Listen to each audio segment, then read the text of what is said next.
Memory. I wrote a book actually once called Something Torn and New, Yeah. which is basically about the politics of memory. And memory is what makes us who we are. Memories of the past, for instance, is what makes us be able to evaluate the present as we plan for tomorrow. Now, one of the most important of memories is simply the memories of who we are, where we come from, say our parents or the region in which I was born, the stories I was told, the language I used, as a child, the language of, say, my parents, the language of my community, and so on, And I think what the colonial process does, or any process of domination, is first of all, the erasure of the memory of the subjugated, right? You literally erase the memory of who they are, their memories of the past, the memory of their being, as a people. So after erasing that memory, you plant another memory, the memory of the colonizer, or the memory of the one who is dominating. So in that case, the memory of the dominating becomes the beginning of your memory, right? So there's a lot of politics or power politics to do with memory. And we can see this, quite frankly, when we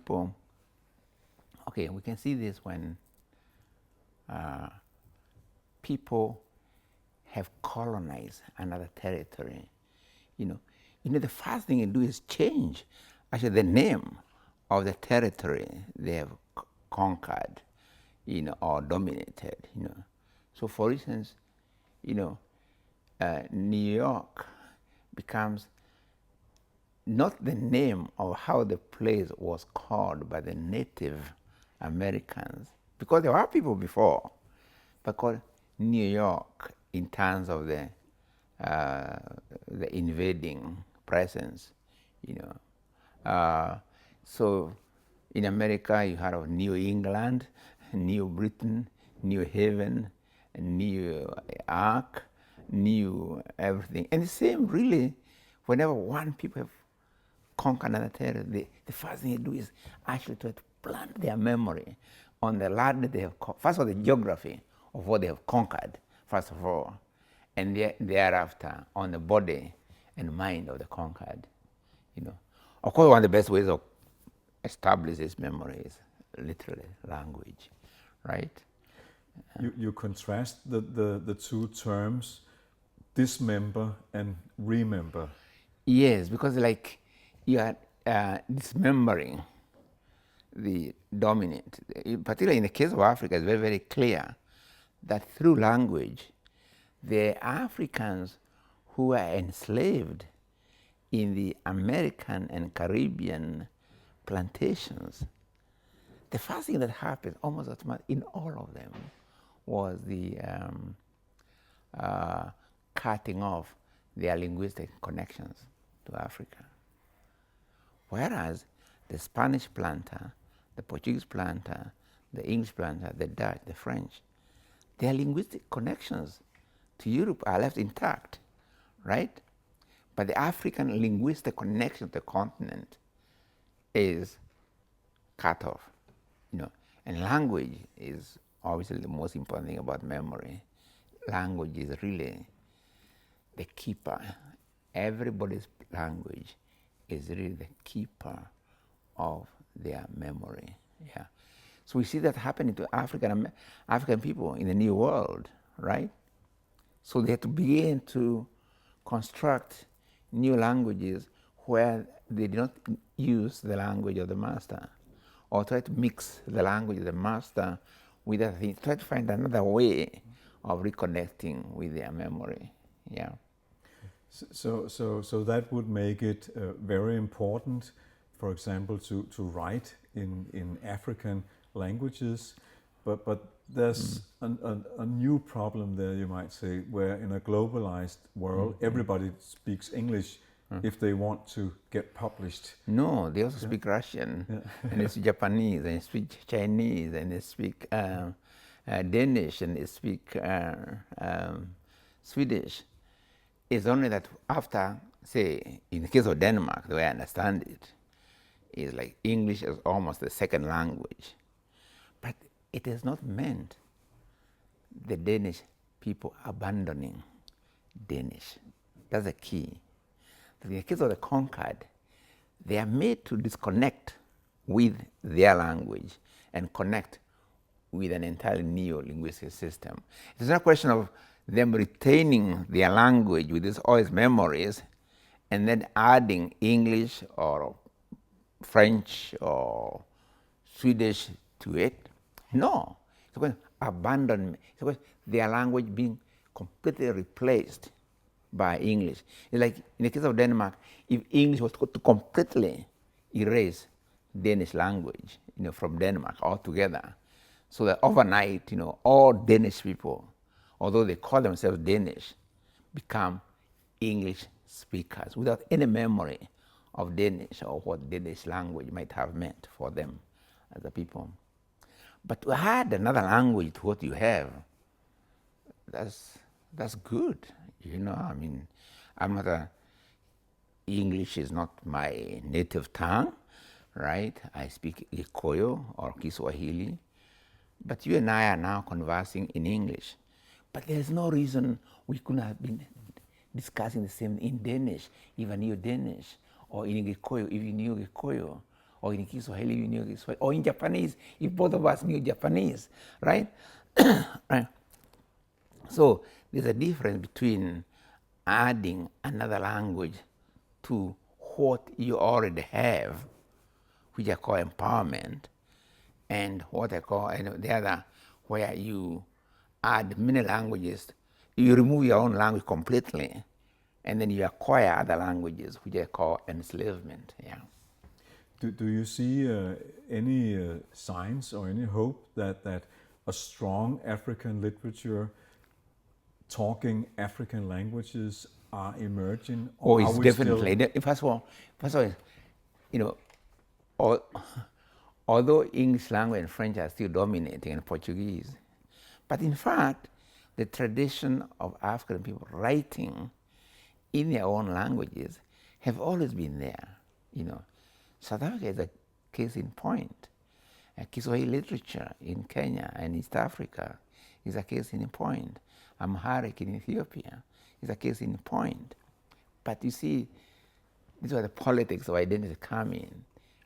Even that much knowledge that there exists African literatures in African language, even that is not what's assumed by everybody.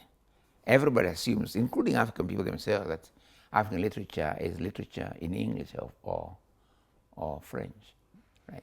But really, that's absurd. Like talking about Danish literature in Zulu. If you get all Danish writers to be writing in Zulu or Kiswahili, and you call that Danish literature, and the literature written by Danish in Danish, you call it something like indigenous. You move from the center to somewhere in the periphery. This is what's happening to African languages. But there has always been a tradition of African people writing in African languages. It's only that they're not made visible in this sort of world where it's assumed that European languages, particularly English and French, must globalize the rest of the world. So globalization, even at the level of language, becomes, globalization of inequalities of power between languages, right? Do you see a generational gap in African literature between those still talking about Pan-Africanism and new voices talking about being Afropolitan, and or Well, I things mean, like people that? always find how they want to come to new terms, how they want to describe their reality. But no, but words, no matter what they mean, cannot erase the actual material reality. If there is discrepancy of power relationship between African languages and European languages, that one is still there. Whether people call themselves Afropolitan or Europolitan or Asianpolitan or whatever, it does not alter that basic fact. For instance, I like to meet anybody who calls me Afropolitan, and I ask them, oh, what do you call that in Yoruba? What do you call that in Kiswahili? What do you call that in Igbo, right? Yeah, right? Next time you meet someone, ask him, how do you say that in Igbo, right? Yeah. So for you, writing a memoir, choosing to do that now, is that a way of taking back lost memory and sort of? No, the question for me, of course, I'm now, what am I? I'm 77 years. I've got not only children, but now I've got grandchildren. So my wife said to me, you're no longer a young man, you're getting on with years. You want to leave something that gives memory of how you grew up to your grandchildren. So that's really how I started writing this, as a way of remembering how I grew up in Kenya. Because you realize that it's a world which is totally different from the world of my children and grandchildren, and that's good, because then I add to that memory, so at least they have something to, it's like keeping that memory alive, and they've got something to build upon. But of course, I'm glad to share these memories with everybody else, yeah. Just as I have gained from reading other people's memories of their own experience, yeah. I was very moved by reading something that you wrote in the essay book, where it says that post-colonial Africa has never properly mourned the deaths that occurred in the two traumatic events in its history, slavery and colonialism, that they have become events of shame and guilt. Mm-hmm. There is a need for closure in a way. Yeah, you don't, until people both, actually not only Africa, but in the whole world, they realize in a conscious way how the African body was formative in a modernity they seem to take for granted. It's not that Africa contributed, although unwillingly, to the beginnings of European capitalist modernity. I was in Nantes, France, the other day, and at least there they have a memorial to slave trade and all the cargo ships that stopped in Nantes on their way to the New World. At least that little town, they have done a good job, really, of really documenting as much as they could, and by so doing, acknowledging the role of slave trade and slavery in the modernity of Nantes, and of course, by the extension, other cities in France, Bordeaux, Paris, they have a history of blood in their very veins.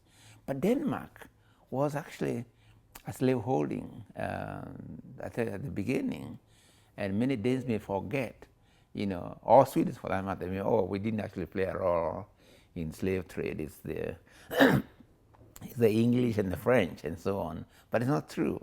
The beginning of near all the Western European nations, were slave, hunters and slave traders and so on. And I think people historically, not only Africans, but others, they need to acknowledge this reality. We can just erase it from memory and talk about as if the relation between Africa and Europe began in 19th century with colonial explorations. But it's not true. As early as 16th century, there were African bodies being shipped from the continent to the New World, right? So the very beginnings of capitalist modernity is rooted actually in African people's bodies and so on. But there's this tendency to not want to acknowledge that, both on the side of Africa and on the side of the colony. If you think, for instance, that nearly all the modern cities in Europe, at least one in Europe, I have mentioned Nantes, Paris, Bordeaux, Bristol, London, and you can mention many more, from Netherlands to wherever, where you can see this city is built with the profit from the African body. You can go to cities in America, including New York, including White House right now, right, built by slave labor and so on. But if people acknowledge that, reality, we can actually move on. But we are moving on a lie that modernity just happened. Oh, modernity was a European. It's a result of enlightenment, reason, and all that. And this little business of slavery and slavery. Oh, that's something. But we rectified it, didn't we? But it's not true. We had to be able to remember that reality and then move on from there, right? So when we walk around in a nice museum like this and see modernist art, there's actually another side to... Yeah, you must remember the history of blood on which this may be erected.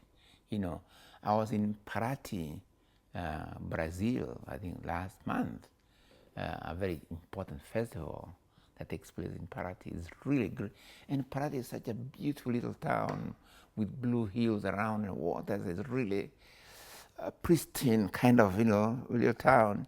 And as an African person, when I go there, of course I want to enjoy this. I feel like enjoying it. Then I remember, oh my God, when was this built? I think 16th century or thereabout. Then I have to remember this beauty is erected on a history of blood, right? I have to have a kind of double consciousness.